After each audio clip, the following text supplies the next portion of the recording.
You see Mark Dantonio now arriving, set to address the assembled media as we take you once again to the Chicago Hilton and listen to the head coach of the Michigan State Spartans. Pleasure to be here. I think it's the 13th season we've been here, so looking forward very much to the beginning of the 2019 season. As was said, we returned 20 starters from our football team this year, 50 lettermen. Very exciting. I've been very, very impressed with the way we've gone about our business since the bowl game. We have had great leadership. Our players have responded at every venue in terms of doing their very, very best, and they bring a sense of commitment to our program at this point in time. So we're excited about 19. Looking forward to it. I'll take some questions. We'll go from there. Again, please raise your hand. We'll begin on the far back right corner. Mark, Chris Solari, Detroit Free Press. You have a new name on the roster, Jaden Reed. But can you discuss what the transfer portal has been like as a coach to go through, and if there's a chance to realign divisions, a second question, do you feel like the league should do that at some point? First question, portal has been interesting. I think there's been over 2,500 names that have been into the portal. You almost have to recruit that as well as your high school seniors. There's the only individual that we really looked and visited from the portal. I think you have a need. You'd look to that need to try and satisfy that. We took Jalen, and very excited about his opportunities as he moves forward. He's 3 for 3, and he's an outstanding young player that will be coming to Michigan State. In regards to the second question, I've not heard about the realignment of divisions, but I guess change is inevitable, and at some point in time things happen. So I'll just deal with it as it comes. Next question is immediately on your left. Yeah, Jim. Hey, Mark. Jim Comparoni, SpartanMag.com. You have a lot of returning starters on defense, but you lose Kari Willis. How difficult will it be to replace what he did as a communicator on the field? And is Xavier Henderson making progress toward helping in that regard? Yeah, Kari Willis was an outstanding player for us. He's currently with the Colts, and he meant a lot to our football team in general as a leader. He's had a tremendous senior year, so we'll miss that. We always miss good players, but Xavier Henderson's a guy that played as a true freshman, has a tremendous amount of ability. He's a 4-star player out of Ohio, out of Pickerington, and you know, when you have a guy like Kari, he sort of wears off on you a little bit in terms of the next one up. So I think he's taken on a lot of his habits, and we're very excited about his progress, and he should be an outstanding player. Great ball skills, great range, big. He's gained a little bit of weight. He's about 205 now, but you know, and he's played and he has game experience. So we bring back a defense that is the top 10 in the country in, I think, 5 different categories. So we're excited about that opportunity, and that's the reason I brought 4 defensive players here with us this weekend here, because of the value that has been placed on defense this past year, and really the results that what they've been able to do. Another question from the front row. Hi, Mark. Dave Biddle from 24/7 Sports. The Ohio State game is always a big game for you guys each year and for Ohio State. You spent time at Ohio State. I'm just curious to get your thoughts on Urban Meyer stepping away, Ryan Day taking over the program, and just your thoughts on that. Yeah, first of all, Urban Meyer's done a tremendous job there. You know, when I think he's lost, you know, I have 2 hands, and I think he's only lost 8 times. So it's amazing over the course of time since 2012 and the championships that have been won there and the direction that program has gone, and what's taken place there. I've been very impressed with Ryan Day. I've only met him a couple times. Obviously, he's had great success on the football field, but I've been impressed with him as a person too. Down to earth and charismatic. So, you know, look forward to the challenges that he brings. All the way in the back, straight ahead. Thank you, Coach. Roy Akers, Midwest Sports Team. How is progress so far, Brian Lewerke, for his senior season? Yeah, Brian Lewerke, if you look back into his sophomore year, he's the only player in Michigan State history that passed for over 2,500, ran for over 500. So he was an extremely productive player as a sophomore. Got hit a little bit with the injury bug midway through the season.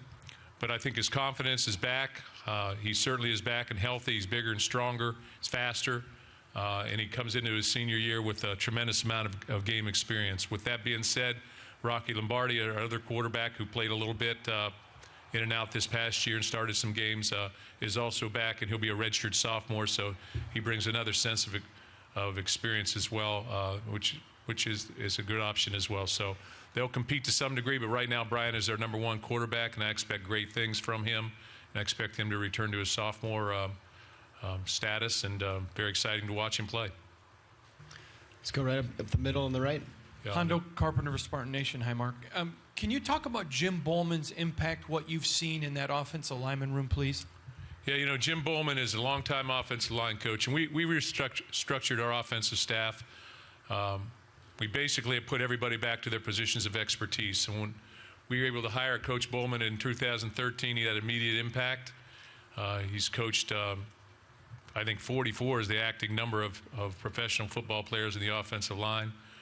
Guys who have gone on in the NFL. So he brings a great expertise there, and his teaching progression has been simplified a little bit from what I understand, and in talking to the players, and I look forward to watching the progress there. But he's a guy that has been able to calm the waters. Coach Staten goes back to coaching the tight ends, Coach Warner back to the quarterbacks, Coach Salem back to the running backs, and they brought Coach Treadwell back to the wide receivers. And all of those guys have coached guys at the highest level.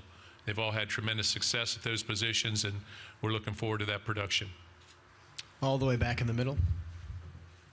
Mark, Jack Doles from Wood TV, Grand Rapids. Kenny Willekes, how does he go from walk-on to a guy that was the Big Ten Defensive Lineman of the Year and a guy who's on all these watch lists? And did you see that when you recruited him? You know, it's amazing some of the success guys have had coming to Michigan State and other places about being what I call free agents. You know, Jack Conklin came as a free agent and becomes the #1 pick and an All-American player. You know, Kyler Ellsworth, same way, and makes the hit in the Rose Bowl and is the MVP of the Rose Bowl. Kenny Willekes is just another story. Great story. Intense. Guy that came here as a linebacker, transitioned to tight end, sort of the F. Worked on scout team for 2 years, and all of a sudden he's playing a little bit in 16, and then busts out in 2017 and Defensive Lineman of the Year in the Big Ten Conference in 18. So he's a guy that very explosive, very tough, hard worker, prepares, rubs off on everybody around him, and his intensity is contagious. So we're really looking forward to him and the others. He's on, you know, on this set, I guess, today, so you'll have an opportunity to meet him. But how does that happen? I think it happens by with dreams. You know, our focus this year, our mantra this year will be chase the moment, and it's really about chasing dreams. And I think that he's done that and continues to do that at a high level. Next question is right in front of you. Hi, Mark. Omar Ureña, Gráfico Sports. We know you are a great motivator. What's the mindset you expect from your team when it's time to face 2 difficult road games against Ohio State and Michigan? Yeah, you know, our schedule sets up with where we have 3 home games, then we go away to Northwestern, come back against Indiana, and then we go away to Ohio State and Wisconsin. So that stretch, 3 out of 4 road games, is a tough stretch to there, but we'll deal with it. Our mindset is we've won in every one of those stadiums. We've accomplished great things along the way, so we need to get ourselves ready to play in away games. They're great venues. We need to embrace those venues and play to the crowd, and you know, it's exciting. Sometimes you enjoy playing at home, sometimes you enjoy playing away. That's why they have the away games. So my mindset and our mindset has always been is we will only limit what we can dream on. You know, we can only limit ourselves. So going to an away stadium, it will be, you know, be tough. They're all tough. Every game that we play is a tough environment that we play in. So home and away, we'll get ready. The third row on the right. Hey, Mark. Teddy Greenstein from the Chicago Tribune. Was it an easy decision to bring Raekwon Williams, given where he's from? And what can you say about his character and spirit? Yeah, Raekwon is from Chicago, and you know, got a lot of reporters here and everything. So I just want you to know that his goal and his vision is to be the mayor of Chicago. So we'll look forward to his campaign. But Raekwon is a tremendous young person. We had numerous guys have to make a decision whether they were going to come back or go out in the NFL draft, and he was one of those guys. And he made that decision to get his degree and sort of complete his circle in that area. He is a tremendous person, a very caring person, outstanding athlete. Again, I brought 3 defensive players. There's a reason behind that, because I felt like they performed number one, but otherwise they bring a sense of leadership to our football team as well. And at this point in time, I felt like that was the right thing to do. But he's a tremendous young person, and I think he rubs off on people. If you have a chance to meet him today, he's a giver, he's a light, and he will do great things beyond football in his life.